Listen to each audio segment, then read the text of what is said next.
Hello friends, ഇന്ന് നമ്മൾ നോക്കുന്നത് നമ്മുടെ ടി വി യൂണിറ്റിൻ്റെ ഏരിയ, അതായത് സ്മാർട്ട് ടി വി കാര്യങ്ങളൊക്കെ വെക്കുന്ന ഏരിയ നമുക്ക് എങ്ങനെ, അതായത് നമുക്ക് വയറ് കാര്യങ്ങളൊന്നും തൂങ്ങി കിടക്കാത്ത രീതിയിൽ കൺസീൽ ചെയ്ത് എങ്ങനെ ചെയ്യാം, അതിൻ്റെ ഐഡിയ പരമായിട്ട് എങ്ങനെ ചെയ്യാമെന്ന ഡീറ്റെയിൽസ് വീഡിയോ ആണ് നമ്മളൊന്ന് ഉൾപ്പെടുത്തിയിരിക്കുന്നത്.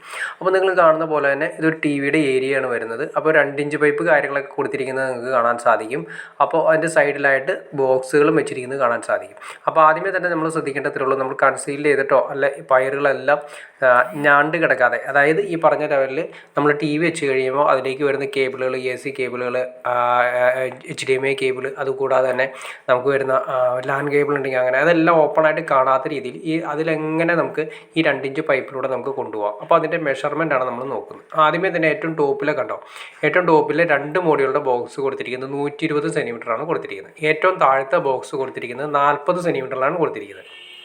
അതെന്തിനാണെന്ന് വെച്ചാൽ നമ്മൾ താഴെ ഒരു സൈഡ് ടേബിൾ കാര്യങ്ങളൊക്കെ കൊടുക്കുന്നുണ്ടോ, ഒരു ടേബിൾ കൊടുക്കുന്നുണ്ടോ, അതിൻ്റെ ഹൈറ്റ് എന്ന് പറയുന്നത് 50 സെൻറ്റിമീറ്ററാണ്. അപ്പോൾ 50 സെൻറ്റിമീറ്ററിന് ഉള്ളിൽ നിൽക്കണം. ഈ കാണുന്ന 2 ഇഞ്ച് പൈപ്പിൽ നിന്നും നേരെ വയറുകൾ കാര്യങ്ങൾ ഈ ടി വിയുടെ ബാക്ക് സൈഡ് വരുന്ന ബോക്സാണ്. ആ ബാക്ക് സൈഡിൽ വരുന്ന ഏരിയയിൽ വരുന്ന ടി വിയുടെ ബാക്കിൽ വരുന്ന വയറുകളെല്ലാം ഈ 2 ഇഞ്ച് പൈപ്പിലൂടെ നമുക്ക് സിമ്പിളായിട്ട് കൊണ്ടുവരാൻ സാധിക്കും. അതായത് ടി വിയുടെ AC കേബിൾ ഉൾപ്പെടെ നമുക്ക് അതിലൂടെ കൊണ്ടുവന്ന് താഴത്തെ ബോക്സുകൾ യൂസ് ചെയ്യാൻ സാധിക്കും. അപ്പോൾ നേരെ വരുന്നത് 50 സെൻറ്റിമീറ്റർ ഹൈറ്റിൽ വരുന്ന ടേബിളിൻ്റെ അകത്തായിരിക്കും കംപ്ലീറ്റ് വരുന്നത്. അപ്പോൾ ഒറ്റ വയർ പോലും നമുക്ക് ഇതിൻ്റെ അകത്ത് പുറമേക്ക് കാണാവുന്ന രീതിയിൽ വരുന്നതല്ല. അപ്പോൾ അതിന് വേണ്ടിയിട്ട് നമ്മൾ കൊടുത്തിരിക്കുന്ന പൈപ്പ് നിങ്ങൾ കണ്ടു, അതായത് 2 ഇഞ്ച് പൈപ്പാണ് നമ്മൾ ഭിത്തി കൺസീൽ ചെയ്ത് കൊടുത്തിരിക്കുന്നത്.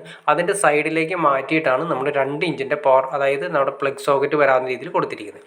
പിന്നെ ആൻറ്റിന പൈപ്പ്, അതായത് നമ്മുടെ വരുന്ന വൈഫൈയുടെയോ ഇനി അതെങ്കിലും പോലും കേബിളോ അല്ലെങ്കിൽ പറഞ്ഞ ഓപ്റ്റിക് ഫൈബർ ആണെങ്കിൽ പോലും നമുക്ക് അതിലൂടെ കൊണ്ടുവരാൻ വേണ്ടിയിട്ടാണ് 1 ഇഞ്ച് പൈപ്പാണ് കൊടുത്തിരിക്കുന്നത്. അതെല്ലാം തന്നെ ഒരേ ലെവലിൽ ആ 50 സെൻറ്റിമീറ്ററിൽ നിൽക്കുന്ന ഹൈറ്റ് വരാവുന്ന രീതിയിലുള്ള ടേബിളിൻ്റെ ഉള്ളിലേക്ക് എല്ലാം കിട്ടുന്ന രീതിയിലാണ് സെറ്റ് ചെയ്തിരിക്കുന്നത്.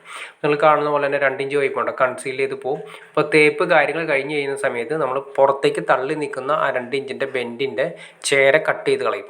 അപ്പോൾ ബെൻഡ് തന്നെ യൂസ് ചെയ്യുന്നതാണ് ഏറ്റവും നല്ലത്. കാരണം വെച്ചാൽ വളരെ സിമ്പിളായിട്ട് വയറുകൾ സിമ്പിളായിട്ട് കൊണ്ടുവരാൻ സാധിക്കും. എൽബോ കാര്യങ്ങളൊന്നും ഉപയോഗിക്കാതിരിക്കുക. ഇനി അതല്ല 45 ഉപയോഗിക്കണമെങ്കിൽ 45 ഉപയോഗിക്കാം.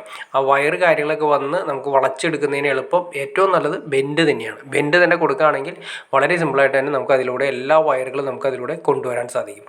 അപ്പോൾ മറക്കണ്ട, 120 സെൻറ്റിമീറ്റർ മുകളിൽ ബോക്സ് കൊടുത്തു, 40 സെൻറ്റിമീറ്റർ താഴേക്ക് നമ്മൾ താഴത്തെ ബോക്സ് കൊടുത്തു. ഇനി അതിൽ കൊടുക്കുന്ന മോഡ്യൂളുടെ എണ്ണമൊക്കെ നിങ്ങൾക്ക് നിശ്ചയിക്കാം. ഇപ്പോൾ നമ്മളിവിടെ കൊടുത്തിരിക്കുന്ന 8 മോഡ്യൂളാണ് കൊടുത്തിരിക്കുന്നത്. അപ്പോൾ നിങ്ങൾക്ക് അതിൽ വേണമെങ്കിൽ 4 പ്ലഗുകൾ ഒന്നിച്ച് യൂസ് ചെയ്യാൻ പറ്റും. ഇനി അതല്ല 2 ബോക്സ് കൊടുക്കണമെങ്കിൽ 2 ബോക്സ് കൊടുക്കാം. ക്യാമറ കാര്യങ്ങളൊക്കെ നമ്മൾ അവിടെയാണ് കൊടുക്കാൻ ഉദ്ദേശിക്കുന്നത്, DVR കാര്യങ്ങൾ അവിടെയാണ് കൊടുക്കാൻ ഉദ്ദേശിക്കുന്നതെങ്കിൽ അപ്പോൾ അതിനനുസരിച്ചിട്ടുള്ള 6 മോഡ്യൂളിൻ്റെ 2 മോഡ്യൂളിൻ്റെ ബോക്സുകളൊക്കെ നമുക്ക് കൊടുക്കാൻ സാധിക്കും. പിന്നെ ഇതിൻ്റെ ഏറ്റവും ശ്രദ്ധിക്കേണ്ട കാര്യങ്ങളൊന്നാണ്, നമുക്ക് ഇതിൻ്റെ മെയിൻ കൺട്രോളിങ് വരുന്നത് നമുക്ക് ഒറ്റ DP സ്വിച്ച് തന്നെ കൊടുക്കുകയാണെങ്കിൽ ഏറ്റവും നല്ലതാണ്. വൈഫൈക്ക് സെപ്പറേറ്റ് പ്ലഗ് വരുന്നുണ്ട്. അത് കൂടാതെ തന്നെ DP സ്വിച്ച്, അതായത് പ്ലഗ് ന്യൂട്രും ഫേസും കണക്ട് ചെയ്യുന്ന കൺട്രോൾ ചെയ്യുന്ന രീതിയിൽ DP സ്വിച്ച് 32 ആംസിൻ്റെ DP സ്വിച്ച് ഈ ഏരിയയിലല്ല, നമ്മൾ വേറൊരു ഏരിയയിലേക്ക് മാറ്റി അവിടെ നമ്മൾ കണ്ടു അതിലേക്ക് നമ്മൾ കൊടുക്കുകയാണെങ്കിൽ വളരെ സേഫ്റ്റി ആയിട്ട് യൂസ് ചെയ്യാൻ സാധിക്കും. ഇടിമിന്നലോ കാര്യങ്ങളൊക്കെ ഉണ്ടാകുന്ന സമയത്ത് നമ്മുടെ ഡിവൈസുകളെല്ലാം തന്നെ അത്യാവശ്യം പ്രൊട്ടക്റ്റ് ചെയ്യും. ഇടിമിന്നൽ അത്യാവശ്യം നമുക്ക് കിട്ടുന്നത് ഹൈ വോൾട്ട്, ഈ പറഞ്ഞ ഇടിമിന്നൽ കാര്യങ്ങളൊക്കെ നമ്മുടെ ന്യൂട്രൽ വഴിയാണ് കിട്ടുന്നത്. കാരണം 1 വേ സ്വിച്ച് കാര്യങ്ങളൊക്കെ കൊടുത്തിട്ടുണ്ടെങ്കിൽ നമുക്ക് എപ്പോഴും ന്യൂട്രൽ എപ്പോഴും എല്ലാ TVയും ഡിവൈസും കാര്യങ്ങളൊക്കെ ഹോം തിയേറ്ററും കാര്യങ്ങളൊക്കെ ആയിട്ട് കണക്റ്റഡ് ആയിരിക്കും. ഫേസ് മാത്രമേ കൺട്രോളിങ് വരുള്ളൂ. പക്ഷേ DP സ്വിച്ച് കൊടുക്കുകയാണെങ്കിൽ ന്യൂട്രും ഫേസും കട്ടാവുന്നതുകൊണ്ട് ഒരു 90% ഇടിവെട്ടും കാര്യങ്ങളൊക്കെ നമുക്ക് സേഫ്റ്റി ആയിട്ട് നമുക്ക് ഇത് ഉപകരണങ്ങളിൽ നിന്നും സേഫ്റ്റി ആയിട്ട് തടയാനും സാധിക്കും. അപ്പോൾ നിങ്ങൾക്ക് വീഡിയോ ഇഷ്ടപ്പെടുന്നു വിചാരിക്കുന്നു. ഇനി എന്തെങ്കിലും ഡൗട്ട്സ് കാര്യങ്ങളുണ്ട് തീർച്ചയായിട്ടും കമൻറ്റ് ചെയ്യാൻ മടിക്കരുത്, ഷെയർ ചെയ്യാൻ മടിക്കരുത്, ചാനൽ ഒന്ന് സബ്സ്ക്രൈബ് ചെയ്യാൻ മടിക്കുക. എന്നാൽ മാത്രമേ നമ്മുടെ പുതിയ വീഡിയോസ് നിങ്ങൾക്ക് പെട്ടെന്ന് കിട്ടുള്ളൂ.